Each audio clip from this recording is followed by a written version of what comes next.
Ողջույն, Արմ ռադիո եթերում հանդիպումներ կինոսրահում հաղորդաշարն է։ Այսօր հյուրընկալել ենք ռեժիսոր Վարդան Դանիելյանին։ Ողջույն Վարդան։ Քանի որ դու վավերագրական ֆիլմեր ես նկարահանում, այդ դեպքում միգուցե պետք է քեզ ներկայացնել որպես վավերագրող, թե իրականում ռեժիսոր է։ Թե այնուամենայնիվ պետք է սա կոնկրետ տարանջատել։ Դե երևի զուտ թեկուզ տեխնոլոգիական իմաստով տարբեր մոտեցումներ են պահանջում։ Ես գտնում եմ, որ կա խաղարկային ռեժիսոր, մեկ էլ դոկումենտալիստ։ Երևի ավելի լավ է անջատել։ Այսինքն ամեն դեպքում պետք է ասել վավերագրող, սա եմ ուզում հասկանալ, թե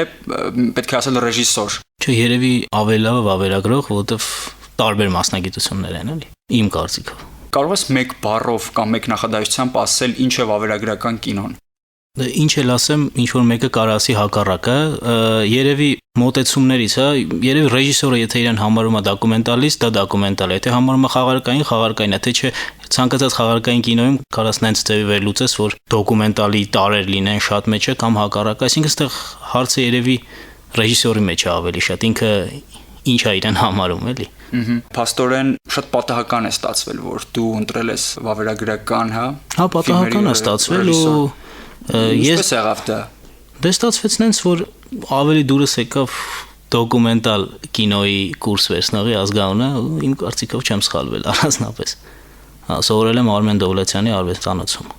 Իսկ երբ որ դու նոր նշեցիր, որ սնվում ես ամեն դեպքում սնվում է ենթադրենք վավերագրական կինոյի ռեժիսորը խաղարկային, հա, այսինքն կինոյից ինչպես է, այսինքն դու փորձում ես դեմառնել, կանխել, որտեվ ամեն դեպքում այդ օրինակները կան, երբ որ վավերագրական կինոյի ռեժիսորը փորձում է, չէ, շատ մի քանի ֆիլմեր նկարից հետո փորձում է անցում կատարել միանգամից խաղարկային կինո։ Քո մոտ ինչպես են այդ ցանկությունները, այսինքն Ես հիմնականում նայում եմ խաղարկային ֆիլմեր, Կիսլևսկի նույն Կասավեցիսը քեզ օգնում է դոկումենտալ կինոյին։ Դոկումենտալ կինո ու խաղարկային կինո, այնտեղ եթե շատ խորնանք կադրի պահով կարող է նույնը լինի, որովհետև իրականում երևի իգրավոյն էլ է դոկումենտալ, սոտիկ ինչ որ դոկումենտալ բան ես նկարում, նյութ ես նկարում, չէ։ Սարքած, բայց էլի դոկումենտ է, չէ, կադրը դոկումենտ է։ Հին իգրավոյ կինոներ եմ շատ նայում, որտեղ մարդկայնությունը շատ է, նախընտրած խաղարկային կինոներ, կարամ ասեմ, որ սովետական ֆիլմերը, սովետական, լեհական ու անգլիական երևի 3 դպրոցները, կարելի է առանձնացնեմ նույն հայկականը պարզամերն է, մեկ էլ անպայման վրացականը։ Հիմա այս դարում, որ քաղաքում լիքը վատ բաներ են կատարվում ու վատ process-ներ են գնում քաղաքում, կամաց տեսնում ես, որ նենց նեգատիվը շատացել է, առաջ պլյոնքի վրա էր, հիմա մարդկանց մեջ է, նենց շատացել է նեգատիվը ու նենց ուզում ես մի քիչ լավը նայես, իսկ լավը հիմնականում անցյալում է, կամ էլ կարող այն ժամանակ լավը չի եղել, բայց հիմա իդեալականացնում ենք ինչ-որ ձև, բայց այդ մարդկայինը երևի այն ֆիլմերում կա, փորձում եմ այն նայեմ ու նկարեմ լավը։ Նկարում եմ վերջերս ոչ շատ, նկարում եմ նյութ, ոչ թե ֆիլմ, որովհետև դու էլ գիտես, դու ես նկարում, գիտես, որ ֆիլմ չես նկարում, կամ ստացվում է, կամ չէ։ Հիմնականում նկարում ենք մեր ուժերով, նկարել եմ օպերատոր Անդրանիկ Սահակյանի հետ, քանի որ գլխիդ մարդ չկա, որ ֆիլմ պահանջի, դու գիտես, որ կարա ֆիլմը չլինի, եթե նյութը չի ստացվում կամ ինչ-որ ձև ֆիլմ չի դառնում, դա ինչ-որ ազատություն է տալի, դեռ չեմ աշխատել ինչ-որ ռամկաների մեջ, որ քեզ ասեն, օրինակ, նոյեմբերին պետք է ֆիլմը հանձնես, հույս ունեմ կաշխատեմ, թե հույս ունեմ չեմ աշխատի, որն է ավելի լավ։ Խոսենք նաև կինոկրթության մասին, ինչպիսին է այսօր կինոկրթությունը Հայաստանում, ինչպիսին է ավարտելուց հետո եւ ընթացքում հիմա երբ որ նայում ես կամ լսում ես ընկերները, որ խոսում են, ինչ որ էական փոփոխություններ կան եւ ինչպիսին է կինոկրթությունը։ Կարծում եմ, որ չի խանգարում ցանկացած դեպքում ռեժիսոր դառնալուն, բայց չի էլ նշանակում, որ ով որ ունի կինոկրթություն, դա որովհետեւ ես էլ համարում եմ, որ ասենք, եթե ունեմ կինոկրթություն, դա չի նշանակում, որ ռեժիսոր եմ, որովհետեւ դա հետո ֆիլմերից է երևում կամ այսինքն կինոկրթությունը հիմա բավականին հեշտացել է իմ կարծիքով, որովհետեւ նույն ֆիլմերը դու կարաս ինտերնետը կա, երևի կարող է սովորական մարդը ավելի մեծ ֆիլմադարան ունենա, քան թե ցանկացած ինչ որ բան, ու նայում ես հիմնականում լրիվ կլասիկան համարյա համաշխարհային ողջ կինոն, այն ամենահազվագյուտ ֆիլմերից ինտերնետում կա ու կարաս քաշես, ինչ ընդհանրապես պետք է ուղղակի հետաքրքրվես այդ դրանով։ Ուղղակի կինո կրթությունը օգնում է նրանով, որ եթե ստացվում է, որ կուրսը լավ է ու կա միջավայր, բոլորը նկարում են, այդ դեպքում ինչ որ ավելի հետաքրքիր, միանգամից միջավայրի մեջ ես ընկնում, իսկ եթե միջավայրի մեջ չես ընկնում, այդ դեպքում անիմաստ է։ Նու կոնկրետ մեր կուրսի մասին կարամ ասեմ, որ միջավայր կար այն առումով, որտեղ երեխեքից ամեն մեկն է մի ֆիլմ գոնե ունի, որը ինչ որ չափով բնորոշում է այդ ժամանակվա կյանքը։ Հիմա կարամ նշեմ մի քանի ֆիլմեր, ասենք Սեդա Գրիգորյան, Արուսյակ Սիմոնյան, Միշա Ղազարյան, Հակոբ Մանուկյան, Մհեր Սիրադեղյան, այդ մեր կուրսեցիք են, որոնք ամեն մեկը մի ֆիլմ ունեն, որ լավն է։ Կոնկրետ հիմա ես գտնում եմ, որ Սեդա Գրիգորյանը, որ Civitas-ում է աշխատում, իրանք բավական մեծ բան են անում, որ հիմա ուղակի այդ քրոնիկան նկարում են ու եթե ասենք խոսքագրում դոկումենտալիստներից կոնկրետ ես կարամ նշեմ կոնկրետ իրանց ասենք Civitas-ը, որ նկարում է թե հիմա կողքից կարող է լիքը ինչ որ քաղաքական բաներ նշեմ, բայց եթե նույն Աբիկնավենի ֆաշիզմը, որ վերցրել է լրիվ նյութը իր մեջ ցույց է տալի, չէ՞ ամեն ինչ։ Հիմա այս նյութը կա, կարար չլիներ, հիմա կա։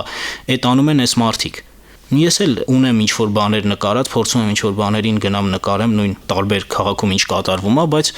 դա ասում եմ ինչ որ անձնական արխիվ է, որը հետագայում կամ ֆիլմ դառնում է կամ չի դառնում, բայց փորձում ես մնաս այդ պուլսի վրա։ Իսկ ինչով է հետաքրքիր կինոխրոնիկան, եթե այդպես ասենք։ Դե հիմա եթե կինոխրոնիկան չլիներ, երևի չէր լինի, ասենք Փելեշյանի որոշ ֆիլմեր չեն լինի։ Միգուցե նաև բոլորը քրոնիկայից շատ բան ինքը օգտագործել։ Նշանակում է քրոնիկան պետք է, մի անգամ կինոգետ Ռաֆի Մովսիսյանը ասեց, քրոնիկան պետք է թեկուզ ապագա Փելեշյանների համար։ Անձամբ ես, որ նայում եմ Երևանի ցանկացած կադր, ասենք 70-ականների ուրախությունը, չգիտեմ որ կա այդ կադրը։ Շատ լավ։ Քո հոդվածներից մեկում դու գրում ես. հետո եկավ մենավոր ընկուզենու ժամանակը։ Այդ ֆիլմի ֆրազները անգիր անելու, այդ ֆիլմով ապրելու, ֆիլմից հետո ընթացքում արցունքներ սրբելու ժամանակը։ Ու նայելու ընթացքում կորալու ցանկություն էր առաջանում։ Նայեք ինչ կինո ենք ունեցել։ Հիմա էս ինչ ենք անում, տղերք։ Այդ ֆիլմում էր Ջիգար Խայանի Ռազմիկը, որ ամենապինդ հողին կպած հայն է, իր լավ ու վատ կողմերով։ Բայց իսկական ոնց որ Հրանտ Մաթևոսյանի Մեսրոպը, ու ուսուցիչը, որ կարճած էր իր փոքրիկ գյուղից։ Մոռացվեց ընկուզենին, դաս չեղավ եւ հիմա արդեն քաղաքն է դատարկվում, գնում են։ Այս մարդը Յավուրյանի, Աղաբաբովի եւ մնացած համախոհների հետ հային հայ պահեց, համոզեց, որ հպարտանակ մեզնով ու այսօր, որ խոսելու տեղ ունեք, այսպիսի մարդկանց շնորհքն է։ Սա ինչ է։ Չէ, ես ուղղակի մենակ հայկական կինոին չի վերաբերում, կոնկրետ սա հոդված էր Ֆրունզիկ Դովլաթյանի 85-ամյակին, ու ինչ որ պատվեր չէր, բան չէր, ուղղակի ինչ որ սրտից եկած բառեր էին, երբ որ առաջ միտեղ կասեր, հիմա ինչ որ բլոգում գրում ես, էլի, այդպես բաներ։ Ու ես չգիտեմ, իմ համար վերջի հայկական խաղարկային ֆիլմը, որ ինձ իսկապես ազդել այն վրա, դա Տեր Ողորմյանն էր, Վիգեն Չալդրանյանի 97 թվին նկարված, կոնկրետ միայն այդ ֆիլմը, որ անկախության ժամանակից հետո նկարվել է այն վրա ազդել է, չգիտեմ, որոշ շատ ֆիլմեր չեմ տեսել, որ ազդեն։ Դե դոկումենտալ ֆիլմերից երևի կարելի է նշել Հարություն Խաչատրյանի ֆիլմերը, Քամին ունայնության, մեկ էլ Վերադարձ Ավետյաց երկիր։ Դովլաթյանն ու Մալյանը անկախությունից Մալյանը չապրեց մինչև անկախություն, եթե չեմ սխալվում։ Դովլաթյանը ապրեց, բայց հետո ֆիլմ չնկարեց, այդ մի քիչ երևի պատահական չի, որովհետև այն կինոն մնաց այնտեղ ու չգիտես խի լավը մնաց այնտեղ։ Ես հիմա չգիտեմ կոնկրետ ինչ որ մի հատ այդ մարդկանց կարիքը կա, տենց մարդու, տենց մեծության միգուցե կարիքը տա, ես տենց մեծություն կա հիմա Մոսկվայում ապրում, չէ, Փելեշյանն է։ Երևի պետք էր ստեղ ապրել, որ ասենք Աբովյանով մի հատ իջներ քայլեր ու դու զգաստանայր, էլի։ Հիմա վատա, բայց եթե զգաստանում ես, լրիվ չես զգաստանում, իսկ Փելեշյանի մոտով լրիվ կարող ես զգաստանայր, էլի։ Այդ կարևոր է, էլի, որ ասում են ժամանակին Աբովյան փողոցով ասենք Իսահակյաններ քայլում, Քոչարներ քայլում, այդ իզուր չի ասված, էլի։ Բարև ես եմ մենավոր ընկուզենի Երևանյան օրի քրոնիկա, Հայրիկ, Եռանկյունի, մենք ենք մեզ հայրը անպայման, այդ ֆիլմեր են, որ դրանով կարաս հպարտանաս, այդ որ դու կինո ունես։ Ու մեկ էլ որոշ ֆիլմեր, որ բացահայտում ես հետո, մի քանի անուն տամ նույն վերջերս բացահայտեցինք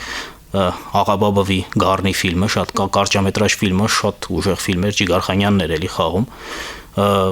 կամ ֆիլմ կար Մարտիրոս Փանոսյան 87 թվի Հայկ Կիրակոսյանը օպերատոր կոչվում էր Կվարծետ, կամ նույն Ծիրանում երևի բաց, որ ոչ թե պրեմիերը արվեց, այլ առանձնապես շատ հայտնի չէր Բագրատ Հովհաննիսյանի Ձեռքի վինագրատ հնձան ֆիլմը։ Կամաց ինչ որ բանել էլ ընդեղից ենք բացահայտում, բայց ցանկացած դեպքում ուրախ ենք, որ տենց կինո ունենք, բայց չգիտեմ, ես որ մեկը կասի բա դու ինչ որ բան չես անում, երևի ես որ լավը լինի, միգուցե կտեսնեմ այդ լավը, եթե չեմ անում, նշանակում է հիմա չեմ կարողանում, միգուցե հետո կարողանամ կամ չկարողանամ, բայց որ լավը լինի, անպայման ոնց որ Դովլաթյանի ու Մալյանի մասին եմ ասում, իհարկե ես չպիտի ասեմ, բայց նաև ես եմ ասում հիմա, որտեվ երևի մեր սերնդից է պետք է ասենք, ես եթե հայկականից եմ, հիմա կոնկրետ եթե լավ ֆիլմ տեսնում եմ, գրում եմ այդ ֆիլմի մասին։ Քանի որ խոսացինք վավերագրական կինոից, վավերագրական կինո շատ հազվադեպ է կինոթատրոններում կամ կինոթատրոնում, քանի որ հիմա Երևանում միայն կինո Մոսկվան է, նայրին ոչ լիարժեք աշխատում։ Ինչ ես կարծում, կգա ինչ-որ մի ժամանակ, երբ որ խաղարկային կինոների այդ ֆիլմացանկերի մեջ մենք տեսնենք նաև վավերագրական ֆիլմերը։ Դե ինձ թվում է նախ տեխնիկական խնդիր կա, որովհետև առանձնապես լիամետրաժ վավերագրականներ մեր մոտ քիչ են նկարվում ու 25 րոպեանոց ֆիլմը կինոթատրոնում չի գնում, բայց մյուս կողմից եթե դնեն, ասենք մի քանի ֆիլմ իրար հետ, ինձ թվում է մարդիկ կգնան կնայեն, որովհետև դա շատ հետաքրքիր է, ուղղակի չեն դնում, միգուցե դնեն տեսնեն կգնան թե չէ։ Գիտեմ նաև, որ այս տարի Ստամբուլում դու մասնակցեցիր հայ-թուրքական կինոպլատֆորմի ծրագրին եւ ինքդ նաև վավերագրական պրոյեկտ էր ներկայացնում։ Չէ, այդ խաղարկայիներ կարճամետրաժ պրոյեկտ էր, ուղղակի ազդված սցենարը գրել էր Դիանա Կարդումյանը, ազդված Օրհան Փամուկի Անմեղության թանգարանը գրքից։ Իմ համար Ստամբուլում մի հատ ուրիշ շատ լավ բան եղավ, ես այն առաջի տարում իրար հետ էինք գնացել, հիշում ես, ես ուզում եի Արա Գյուլերի մասին ֆիլմ նկարել։ Նենց ստացվեց, ես անգամ գնացի երկու օր դստեցի սպասեցի իր կաֆեում, առաջի օրը չեկավ, երկրորդ օրը եկավ ու իմ համար մի հատ փոքր էպիզոդ նկարեցի իր մասին ու ինչ որ չափով է Ստամբուլը արդարացրեց նախորդ Ստամբուլը այդ առումով։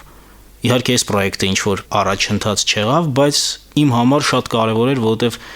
կարևոր է, երբ որ ինչ ուզում ես նկարես, ինչ որ ձև ստացվում է։ Հիմա ստացվեց իմ կարծիքով նորմալ ինչ որ հետաքրքիր բան է ստացվել, որը հիմա ինչ որ մոնտաժում են փոքր էպիզոդը Գյուլերի մասին, ամենաշատը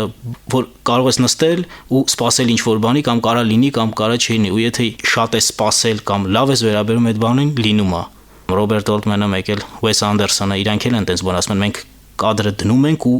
անհամբեր սպասում ենք, որ մի բան կլինի, որ չենք սպասում, որտեղ հակառակը մի քիչ հետաքրքիր չի։ Իրանք իգրավոյում են այդ փորձում, դոկումենտարում դա ավելի բնական է, պարզը։ Անդառնանք նաև քո Ջազ Ծիրան Երևան ֆիլմին, որը դիպլոմային աշխատանք էր, չէ՞, նաև նկարել ես էսքիզներ Ոսկեվազյան դաշտերից։ Փորձենք խոսել երկու ֆիլմերի մասին։ Առաջինի դեպքում փաստորեն դա համագործակցել օպերատոր Անդրանիկ Սահակյանի։ Հա, մենք ինչ էլ նկարել եմ, իր հետ եմ նկարել, իրար հետ ենք նկարել, որովհետև այդ դեպքում իմ կարծիքով համագործակցություն կար ու կարևոր է։ Իսկ թվում է իդեան բերում է ռեժիսորը ու օպերատորը կամ 50% մնացած բերում է կամ չի բերում։ Կոնկրետ իմ կարծիքով ֆիլմը ինչքան ստացվել է, դրա 50-ը իմն է, 50-ը իրան է։ Ստացվել է տենց Անդրանիկին։ Այսինքն համագործակցություն կար։ Ու այդտեղ ես հետաքրքիր էր, process-ը նկարելու հետաքրքիր էր։ Առաջինը պատմում է Ոսկեվազի ելակի դաշտերում, ուղղակի երկար մոտ 3 ամիս մենք դիտարկումներ էինք արել ու հետո այդ մատերիալը դարավ ֆիլմ։ Իսկ երկրորդը Ծիրանի այդ 7 օրերի ընթացքում դիտարկումներ արեցինք, այդ տարի ջազ փառատոն էր, այդ շատ օգնեց, որովհետև հետաքրքիր էր ու հենց ընթացքում էլ ռեժիսորների հետ խոսում էինք ջազի մասին, ինչ են մտածում ջազի մասին, միգուցե ջազային ֆիլմերի մասին, ինչ որ իմ կարծիքով ես այդ երկու ֆիլմի համար ամաչելու բան չունեմ։ Ես չեմ կարծում, որ դրանք ինչ որ նոր բան են ասում կինոյում, բայց ես ոչ մի ամաչելու բան չունեմ ու իմ կարծիքով նույն այդ քրոնիկայի համար, քրոնիկայի այն առումով, որ հետաքրքիր են այդ ժանրում։ Դա այն ֆիլմերն են, որը պետքա լինեն, որ հայ կինոյի կատալոգը կարդում ես, տեսնում ես, որ տենց կինոներ նկարահանվել են ու ամեն ժամանակի քրոնիկան է, թող սա լինի այս ժամանակի քրոնիկան։ Կուզենայի մի փոքր նաև անդրադառնանք ռեժիսոր, վավերագրական կինոյի ռեժիսոր եւ այդ պրոդյուսեր կապին։ Ինչպես է, այսինքն քո կինոնախագծերը, որոնք որ կան, դրանք ի սկզբանե ունենում են պրոդյուսերներ կամ ընթացքում ես գտնում կամ կա այդ մոդելը եւ ինչպես պետք է գործակցել, երբեւե աշխատել ես այդպես ինչ որ պրոդյուսերի հետ։ Չէ, ոչ մի այդպիսի փորձ չի եղել ու ճիշտն ասած չգիտեմ լավա թե վատա որ չի եղել, որովհետեւ այդ դեպքում միգուցե այդ արդեն դրվում է կաղապարը, փորձում եմ այս ոլորտը առանց կոմպրոմիսի պահել, որովհետև կյանքում ամենտեղ կոմպրոմիսի ես գնում, ամենտեղ։ Սկսած տրանսպորտից մինչև ամենտեղ դու ինչ որ կոմպրոմիս կա կյանքում։ Ու եթե մի քիչ մեծամիտ դնեմ, կասեմ անգլերեն ասած independent filmmaker, ոնց ասում են, անկախ կինո արտադրող։ Վավերագրական կինոյի մեջ փորձում ես ինչ-որ նոր տարածքներ բացահայտել, մտածում ես դրա մասին անընդհատ, թե դա ինքնաբերաբար է տեղի ունենում, երբ որ ինչ-որ թեմա ես ընտրում։ Չէ, ասելիք չգիտեմ, բայց տարածքներ անընդհատ, որովհետև երբ որ քաղաքով քայլում ես կամ ցանկացած տրանսպորտով գնում ես, անընդհատ սկսած այն բալկոնների բազրիկներից մինչև չգիտեմ էլի, օրնամենտներ, բաներ քաղաքի վրա ամեն ինչ որ նոր բաներ ես փորձում քաղաքի բացահայտել, որ այդ ռակուրսներ, որ այդ կարճ ասած ինչ որ քաղաքի երկրաչափությունն ես փորձում զգաս էլի Երևանի ու չգիտեմ, անդադ բացահայտումները անդադ կան։ Կինո չնկարել չի նշանակում, որ կինոից դուրս ես, որտեվ ամեն օր նայում եմ, ամեն օր դրա մեջ եմ կարճ ասած։ Օրվա զարկերակի կինոյի վրա ամեն օր ընդեղ ես, բայց դե չգիտեմ, իսկ այդ նոր տարածություններ բացահայտելը դա ինձ թվում է հենց ամենահետաքրքիրը նաև է, որ նույն բանի ուրիշ ռակուրսը։ Դու նաև գրում ես, չէ՞։ Ինչն է ռեժիսորին ստիպում, որ գրի, ճակերտավոր իհարկե ստիպել, այսինքն ինչն է, որ ռեժիսորին տանում է դեպի այդ դաշտ։ Բանը, որ գտնում ես, որ պետքա դրա մասին գրվի ինչ որ լավ բաները։ Այսինքն բաց է այդ դաշտը։ Հա, իմ համար ես գրում եմ խաղարկային կինոյի մասին, փորձում եմ դոկումենտալի մասին չգրեմ, այնտեղ մի քիչ, չէ, եթե շատ լավ բան տենամ, ընդհանրապես լավ բաների մասին եմ գրում, փորձում եմ, եթե վատը տենում եմ, վատը ռեժիսորի հետ խոսանք կասեմ իրան, բայց գրելու համար օրինակ ես վերջերս Լիլիթ Մովսիսյանի Միթուի մասին էի գրել, ինտերնետում կա բոլոր կարող են ծանոթանալով ուզում։ Մեկ էլ, չգիտեմ, ես որ կուզեի խոսալ, մի բանի մասին կուզեի խոսալ, որ այդ հին ֆիլմերը, որ նայում ես հին ֆիլմերի մասին, այնտեղ այդ մարդկայնությունն է շատը, ու հիմա քաղաքում այդ մարդկայնությունը որ քչացել է, ինչ որ այդ Սապիրի Ժիվանյան կողքինի նկատմամբ այդ անհանդուրժողականությունը, այնտեղ լավ մարդիկ շատ են, ես կուզեի որ շատ ֆիլմեր նայեն ու Տարկովսկին իհարկե շատ բարձր է, բայց պետքա նաև են որ ասում են հիմա օրինակ մի քանի ռեժիսորի անուն տամ, չգիտեմ, Իլյա Ավերբախ, Դինարա Ասանովա, Աբդրաշիտով, Յոսելյանի, ասենք իմ սիրած ֆիլմերից է Լիստապադը, այնտեղ մարդը ուրիշ ձև է ներկայացում, Տարկովսկին երևի ավելի շատ նու այն կինոյի ամենահիմքերին է կպնում, դա ուրիշ խոսակցության նյութ է, իսկ այն ինձ թվում է այն կինոների կարիքը հիմա շատ կա։ Հիմա շատը գնում են Տարկովսկու կողմ, բայց ինձ թվում է այն կինոնն է, որ հիմիկվա մարդուն կհանի, այն սոցիալ, բայց ոչ խոհանոցային, սոցիալ խոհանոցային, այլ սոցիալական սովորական մարդու կողքին ապրող այդ ֆիլմը։ Որպես վավերագրող, քեզ հետաքրքիր է ապրել մեր ժամանակներում, որտեվ իհարկե նշեցի նաև այդ խնդիրները, որ քաղաքում կան ու մարդիկ, որ փոխվել են, եւ եթե այո հետաքրքիր է կամ եթե ոչ, ապա որ ժամանակում կուզեիր ապրել որպես վավերագրող ու ստեղծագործեիր։ Իսկ թվում է եթե ապրեի 80-ականներին, կուզեի ապրեի 60-ականներին, իսկ եթե ապրեի 60-ականներին, կուզեի ապրեի ավելի ներքև, Վուդի Ալենի ֆիլմի մեջ էս Կես գիշերից հետո, հա, որոնտեղ ասում է, ես կուզեի ապրեի, ասենք 20-ականներին, գնում են 20-ականներ ու ասում է, էս ի՞նչ է հիմա։ Այն ժամանակ ավելի լավ էր, նախորդ ժամանակը միշտ իդեալականացված է թվում, դե երևի ինչ որ բան կա, որ այս ժամանակում ենք ապրում, չեմ բողոքում։ Ցանկացած դեպքում ինչ որ փոփոխությունների ժամանակ է։ Շատ լավ, շնորհակալություն։ Ես հիշեցնեմ, որ մեր այսօրվա հյուրը ռեժիսոր Վարդան Դանիելյանն էր։ Մինչ հանդիպում։